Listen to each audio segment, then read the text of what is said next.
और पोलैंड सीमा पर राफेल की गश्त, बड़ी खबर। पोलैंड में नेटो की भारी तैनाती है। टैंक, सैन्य वाहन, एयर डिफेंस, ये सब तैनात कर दिया गया है। रोमानिया में भी हाई अलर्ट पर है सेना। F-16 और लड़ाकू हेलीकॉप्टर से गश्त की जा रही है। तो कुछ दिन पहले यूक्रेन में युद्ध विराम की कोशिशों की चर्चा थी, लेकिन अब परमाणु संग्राम की आशंका जताई जा रही है। ऐसा इसलिए क्योंकि पोलैंड के बाद अब रोमानिया में भी रूसी ड्रोन ने घुसपैठ की है। दोनों देशों में अब जबरदस्त तनाव है। नेटो के एयर स्पेस में रूसी ड्रोन आने के बाद नेटो और रूस के बीच युद्ध का डर है। माना जा रहा है कि पुतिन का मिशन यूरोप शुरू हो चुका है। पोलैंड को शुरुआत से ही पहला टारगेट माना जाता था और अब वैसा ही हो रहा है। अब तक 19 रूसी ड्रोन पोलैंड की सीमा में गिर चुके हैं।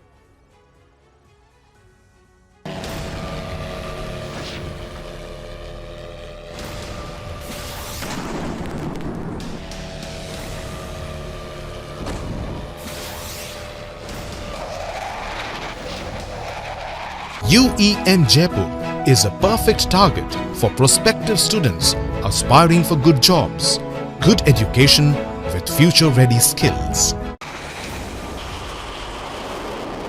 यूक्रेन जिन देशों के हथियार से लड़ रहा है, अब वही देश रूस पर सीधा हमला कर सकते हैं।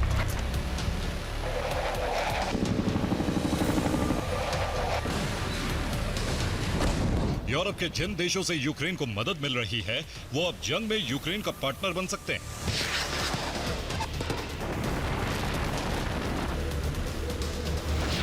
जो देश यूक्रेन में शांति सेना भेजने की प्लानिंग कर रहे थे, वो अब यूक्रेन में रूस से युद्ध के लिए सेना उतार सकते हैं।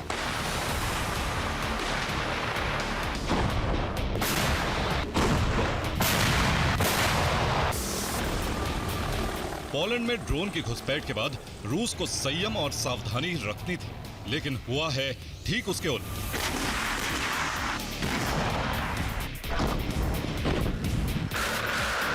पहली ब्रेकिंग न्यूज ये है कि रूस का एक ड्रोन रोमानिया में घुस आया। पोलैंड में फिर रूसी ड्रोन की घुसपैठ हुई। रूस ने खेद जताने की बजाय इसे झूठा प्रचार बता दिया।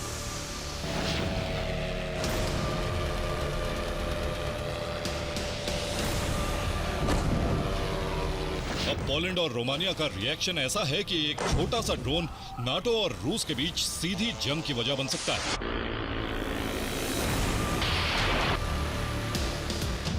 क्योंकि रोमानिया में भी वही हुआ जैसा पोलैंड में हुआ था।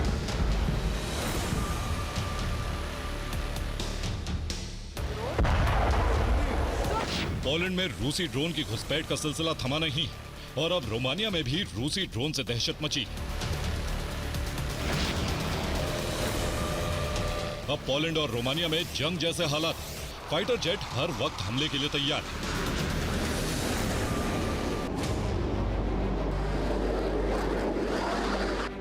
एयर डिफेंस की मिसाइलें आसमान में ड्रोन के टुकड़े करने के लिए तैयार है। पोलैंड और बेलारूस की सीमा सील हो चुकी है।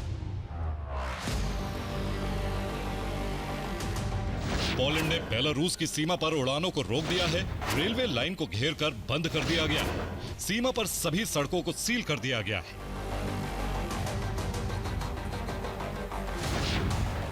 पोलैंड की सेना वॉर मोड में आ चुकी है। रूस की आर्मी ने इस गुस्से को बढ़ाने वाला काम किया है।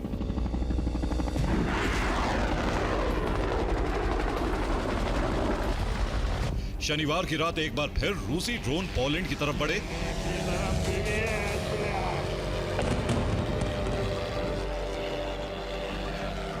इसके बाद पूर्वी पोलैंड में सायरन बजने लगे। स्विडबेक शहर में अलर्ट जारी कर लोग सुरक्षित जगहों पर चले गए।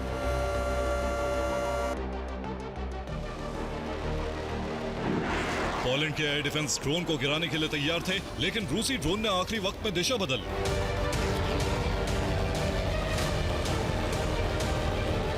पोलैंड में लोगों को अलर्ट रहने के लिए कहा गया है।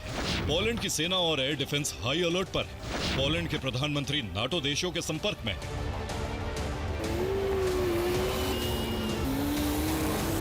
एक बड़े युद्ध की आशंका में पोलैंड में सेना भर्ती अभियान तक शुरू कर दिया गया है। सैनिकों की छुट्टियां कैंसिल कर दी गई।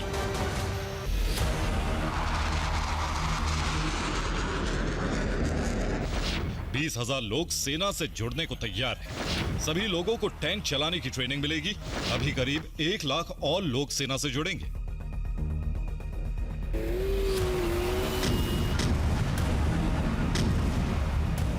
यूरोप के एक बड़े इलाके में इन दिनों बेहद तनाव है। रूसी ड्रोन से निपटने के साथ ही युद्ध की तैयारी शुरू कर दी गई।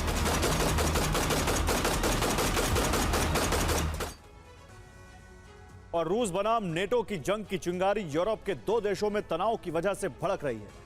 पोलैंड में युद्ध की तैयारी शुरू हो गई है। सेना हाई अलर्ट पर है। बेलारूस बॉर्डर पर माहौल युद्ध जैसा ही है। रोमानिया में ड्रोन की घुसपैठ से तनाव और बढ़ गया है। ये पूरा क्षेत्र इस वक्त हाई अलर्ट पर है। पोलैंड बेलारूस का बॉर्डर पूरी तरह से सील है। यहां सड़कें बंद कर दी गई हैं। पोलैंड ने बेलारूस बॉर्डर के करीब अपने ल्यूब्लिन एयरपोर्ट को बंद कर दिया है। पोलैंड की सुरक्षा के लिए राफेल फाइटर जेट की तैनाती कर दी गई है। ड्रोन गिराने के लिए लड़ाकू हेलीकॉप्टर भी तैनात हैं। पोलैंड में रूस को इतना बड़ा खतरा माना जा रहा है कि लोग सेना में भर्ती हो रहे हैं।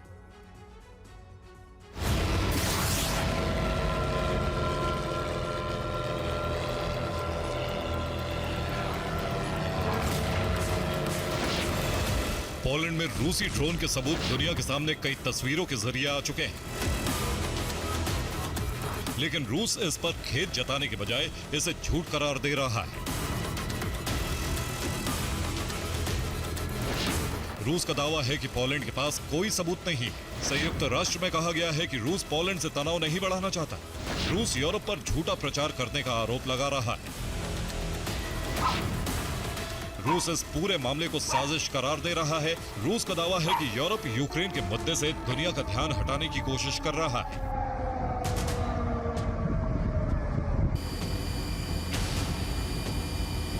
रूस का दावा है कि यूक्रेन युद्ध को विस्तार देने के लिए ऐसे हमले करवा सकता है, लेकिन इन आरोपों के बीच पोलैंड ने दावा किया है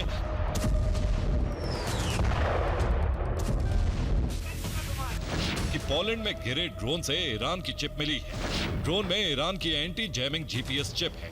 पोलैंड में अब तक रूस के 19 ड्रोन गिरे हैं। पोलैंड में तनाव की अहम वजह यही है क्योंकि यूक्रेन पर हमले के दौरान 1-2 ड्रोन दिशा से भटक सकते हैं।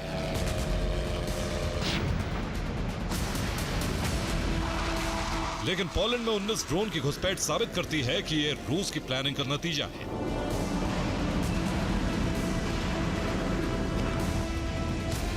पोलैंड के बाद रोमानिया में ड्रोन की घुसपैठ ने इस तनाव को और विस्तार दे दिया है।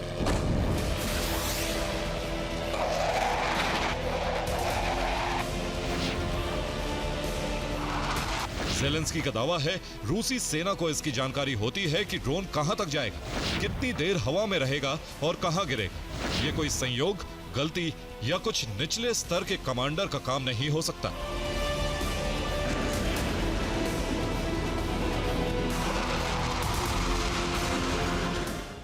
रूस और नेटो में तनाव बढ़ने की बड़ी वजह पोलैंड के बाद रोमानिया में रूसी ड्रोन की घुसपैठ है। रूसी ड्रोन रोमानिया में 10 किलोमीटर भीतर तक गया। रूसी ड्रोन रोमानिया के आसमान में चक्कर लगाता रहा। रिपोर्ट के मुताबिक नेटो के एयर स्पेस में रूसी ड्रोन 50 मिनट तक उड़ता रहा। रोमानिया के 2 F-16 फाइटर जेट से ड्रोन का पीछा किया गया। बाद में रूसी ड्रोन रोमानिया की सीमा के भीतर ही गिर गया।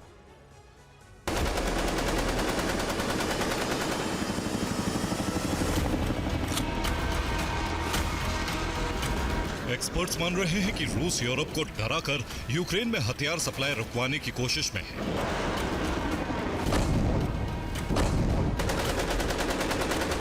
दावा किया जा रहा है कि रूस की कोशिश है कि नाटो युद्ध का खतरा महसूस करे। इससे रूस को फायदा यह होगा कि यूरोपीय देश हथियार जमा करना शुरू करेंगे। यूक्रेन को हथियार देने में कटौती कर सकते हैं। यूरोप के देश खुद युद्ध की तैयारी में जुट जाएंगे।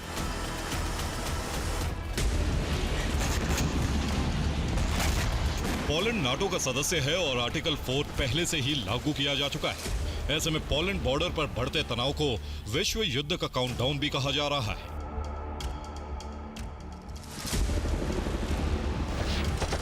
फिलहाल रूसी ड्रोन को रोकने के लिए एयर डिफेंस तैनात है। ज़ेलेंस्की का दावा है कि बेलारूस के एयर स्पेस से भी यूक्रेन पर हमले हो रहे हैं।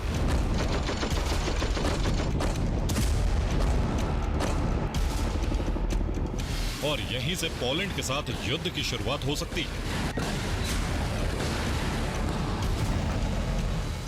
Bureau report, TV9 भारतवंश।